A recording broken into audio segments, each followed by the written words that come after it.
Many congratulations to the top three finishers of the FIA Formula One Monaco Grand Prix. In third place, Oscar Piastri. In second place, Charles Leclerc. And taking the sixth win of his Formula One career and his second of this 2025 campaign, our winner, Lando Norris. Lando, very well done. You've won the Monaco Grand Prix. Just how sweet was the view from the top of this very unique podium? Well, all I saw was camera lenses, so I can dream of better, but it was, it's the feelings. It's the feeling, of course, the view of the team and seeing everyone, my mum and dad down below. It's the feelings inside, which are really the special ones. Seeing the checkered flag and,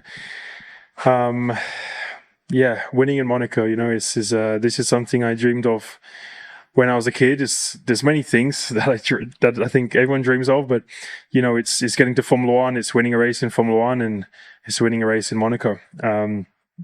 And we achieved it today. So, proud of the whole team, of myself, and big accomplishment for all of us. The team haven't won since 2008 or something. So, not just a good one for me, but a good one for McLaren too.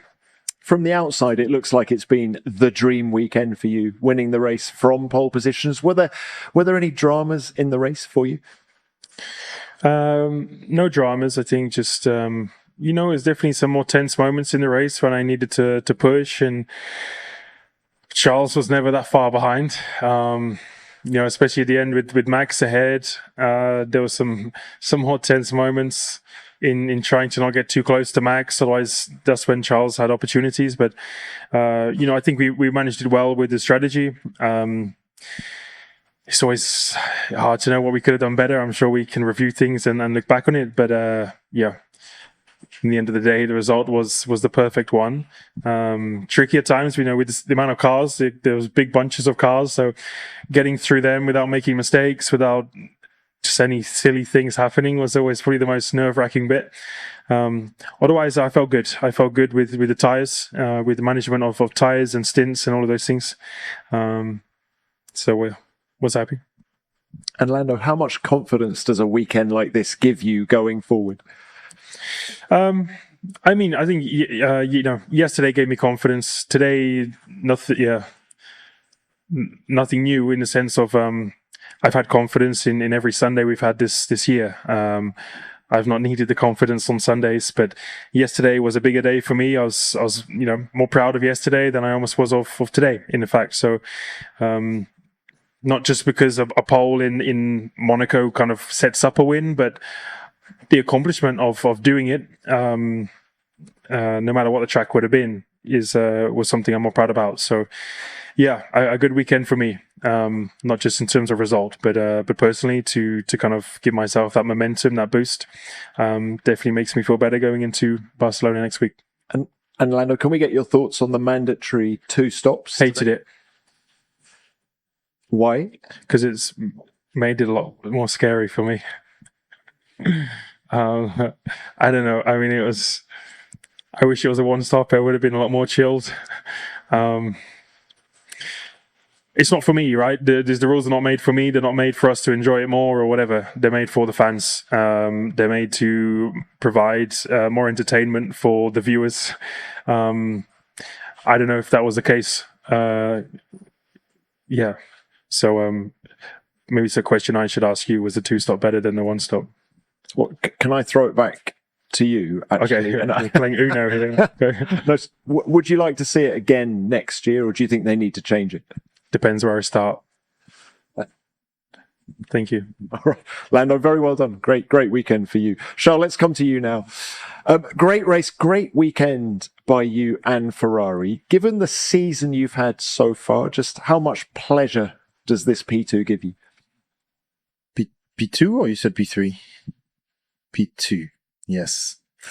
Yeah, I mean, I don't know. I'm never really happy with the second place. Then, if you do a step back and you look at our season, I think this is a very positive result for the whole team. And especially coming here, we had very low expectations, just because our low speed performance have been very, very bad all season. However, I think here it's a very specific track because there's a lot of bumps, there's a lot of curb riding, and I think our car is pretty good on that, and that helped us to close the gap. So yeah, I think we did a really good job, and 18 points plus the 10 of Lewis are very valuable points for the situation we are in, and on that I think we should be proud. Am I over the moon for second place? Not really, but it's been a very positive weekend anyway. Where were the main opportunities for you in the race? I mean, if the driver in front doesn't make a mistake, is it nigh on impossible to pass, even when you have a mandatory two-stop race and strategy comes into it? It's very difficult. When Max at the end was in front, I really believed in it until the very end. I thought about all night the 2 or 3 places where I could try something on Lando, and I was willing to take all the risks possible to try and get that win, but unfortunately these opportunities never came, or at least I had maybe 2 or 3 laps where I was like, okay, maybe I go for it, but Lando straight away saw those and defended very well, so I basically couldn't really go and try something. So yeah, at the end there was no opportunities for me. Where were those main opportunities? I don't know. I think there were maybe 2 laps in Rascasse, which was the place where I was trying, and then maybe 1 in Fairmont. But the Fairmont one was very optimistic, maybe. And Charles, can we get your thoughts on the mandatory 2 stops as well? Would you like to see it back at Monaco next year?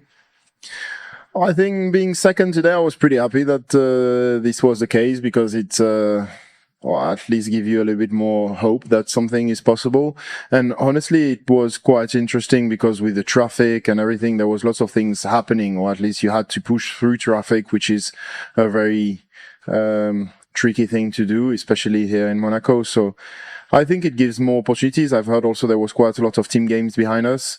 Whether this is the kind of action we want to see going ahead, I don't know. I haven't looked at the race yet. But yeah, I think it's always been a bit like that in Monaco, but it's so special for that, especially on the Saturday when you are pushing to the limit, and that's why it's so important and tense for all drivers to go into qualifying in Monaco, because we know that then on Sunday you don't have as many opportunities, and that is part of the magic of Monaco. Then I understand we need to try and find a way to make it a bit more exciting, and maybe that's the way to go, but I haven't checked the race to really judge.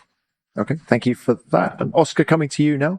Very well done as well. Did the race pan out pretty much as you expected? Yep. Pretty much exactly how I expected.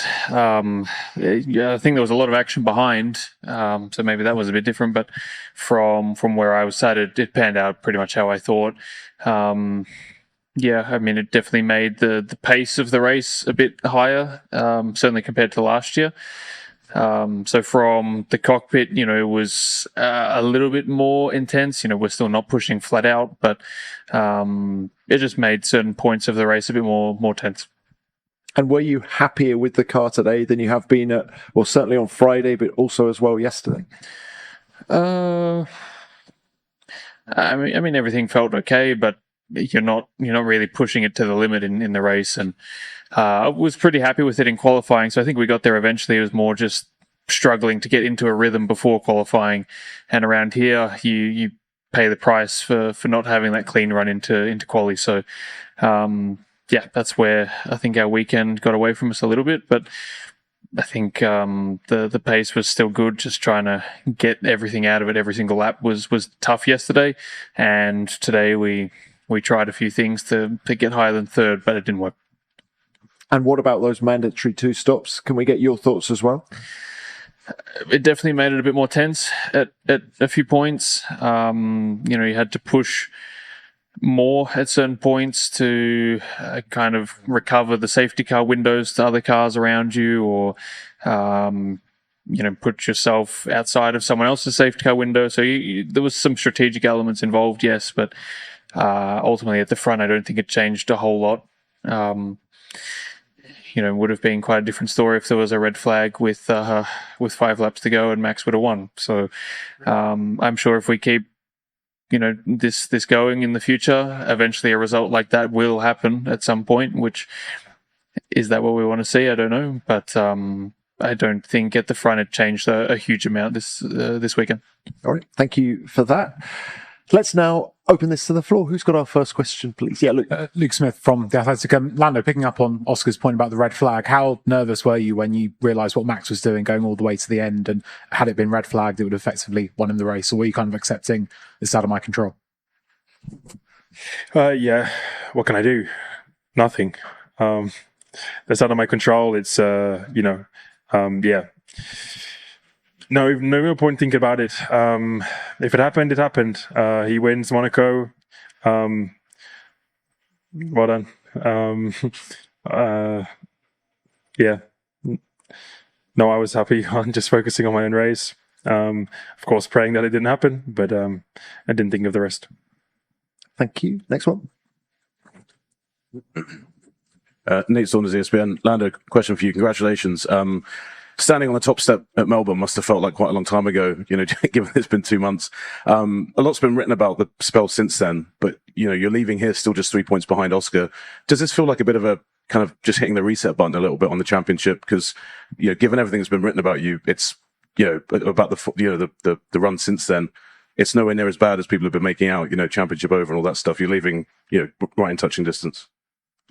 Yeah, I mean, people can write what they want. That's not up to me.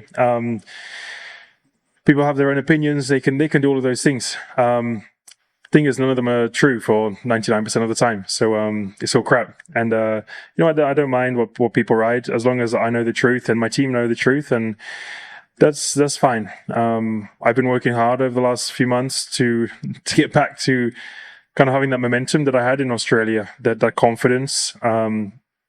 What I felt this weekend, was a small step forward, but it's not it. It's not like I've nailed it now and everything's back. There's still things that I need to work on. There's still things that, as a team, them giving me the equipment, and I don't mean just making a quicker car, because the car's quick enough, but giving me the things I need from the car in order to excel and maximize results. And the differences from last year to this year. So still things from both sides, but I'm very proud of yesterday. I'm happier with yesterday's result than I am of today's. I mean, today's is incredible, but I was more emotional yesterday than I was of today, and that's how much yesterday meant to me. To kind of get my groove back in qualifying, because it's something I've just had my whole life. It's just always been good until this year, and I've had to work hard to try and get it back. For no other reason apart from a couple of things that I've clearly struggled with, and also just having tough competition.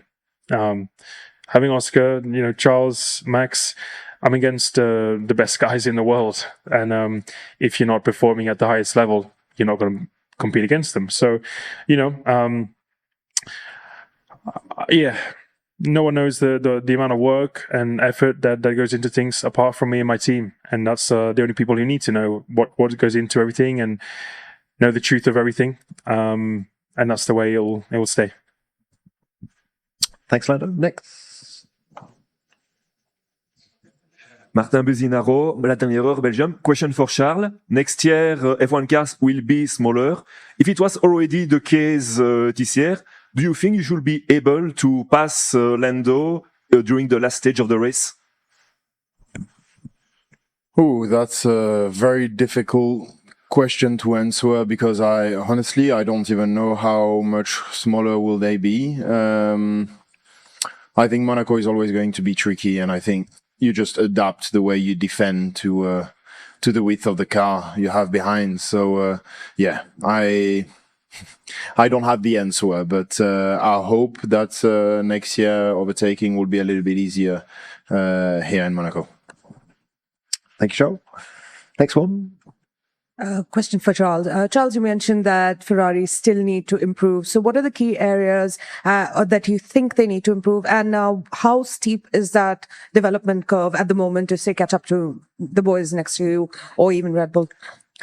By far, the slow speed corners. I think this is our biggest weakness by far. And I think that's why also I came here very pessimistic and saying that I thought that top 10 will already be a challenge.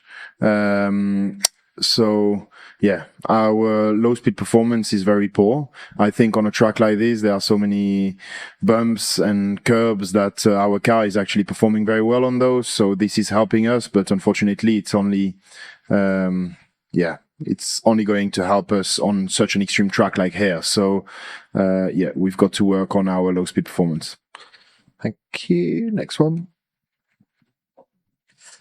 Jack Smith, Motorsport Monday, motorsportweek.com. Lando, congratulations. Regardless of what happens for the remainder of this season and in your career, where do you think mastering Monaco this weekend will rank in the list of all the things you've achieved? Well, I think the best bit is my kids one day will be able to tell everyone that I won in Monaco. You know, that's probably the thing I'm most proud about. Yeah, I'm thinking of the future. Well, you were actually just telling me.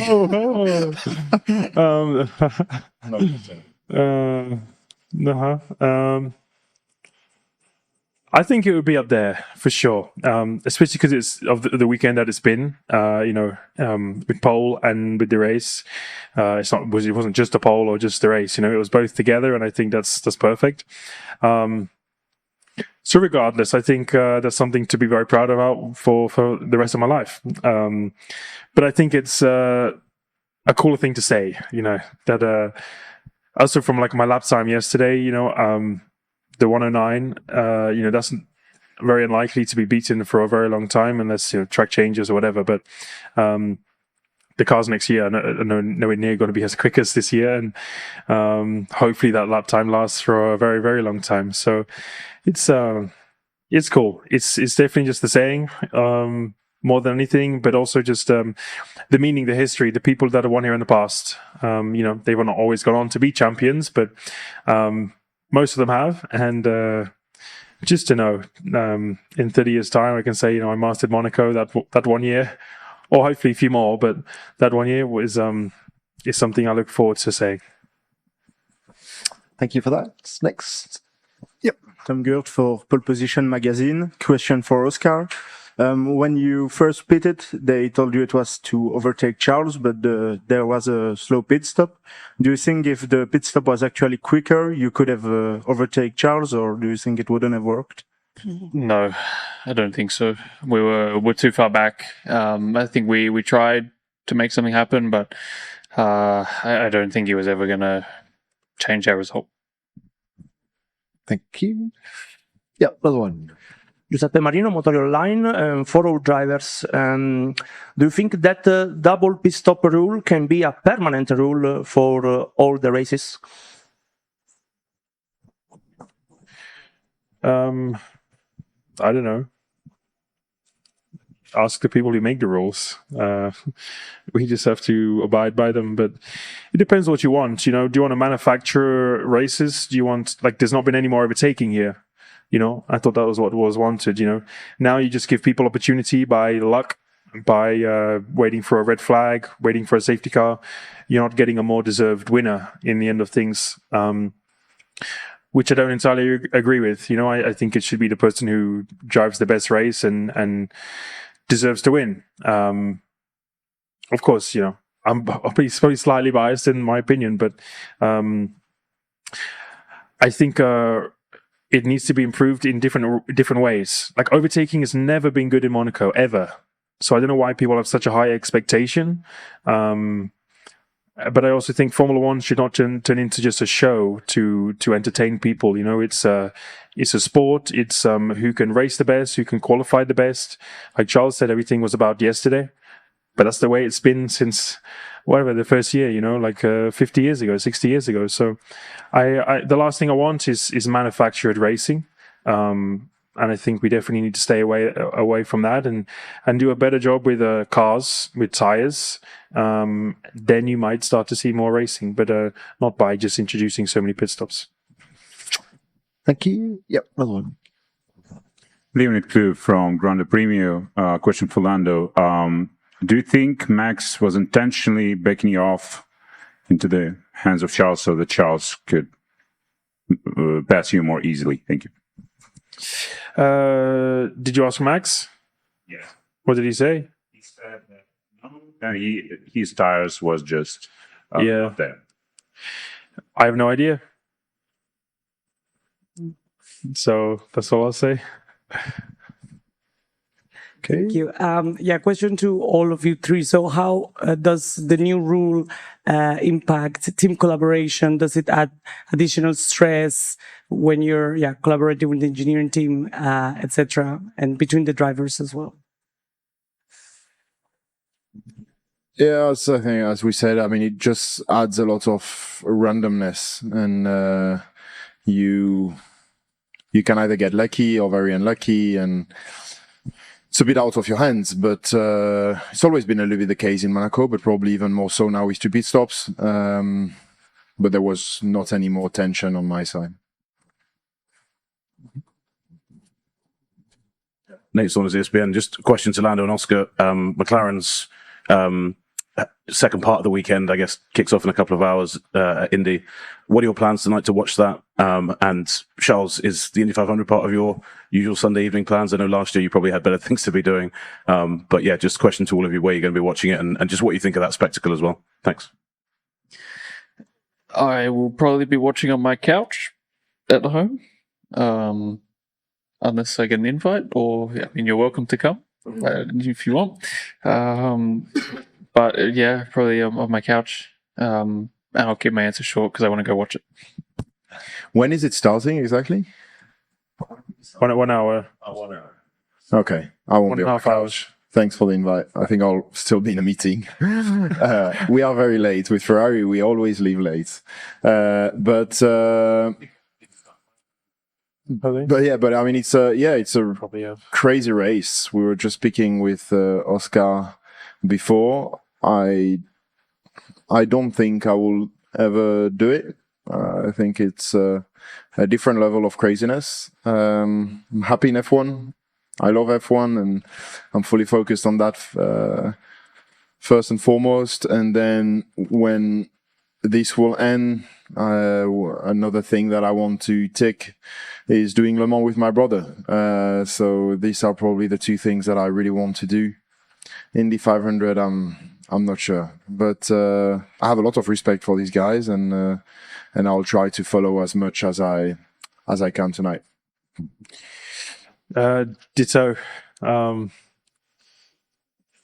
would love to do Le Mans with my brother, but he's been out of it for a little bit. So I have a lot of respect for these guys. I mean, I say congrats to Robert Schwartzman for pole. It was pretty impressive.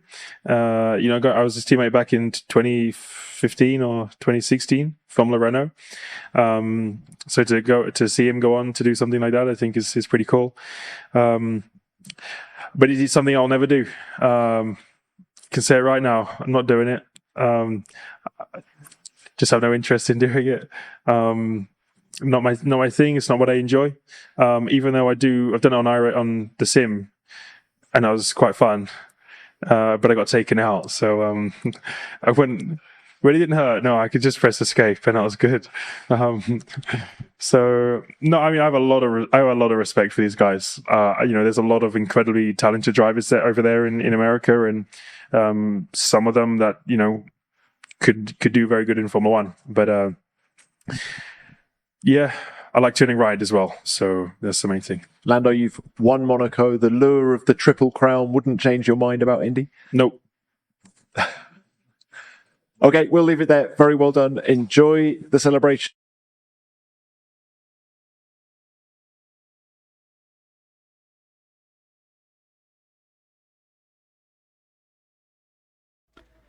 Yeah, firstly, thank you for watching this press conference until the end of it.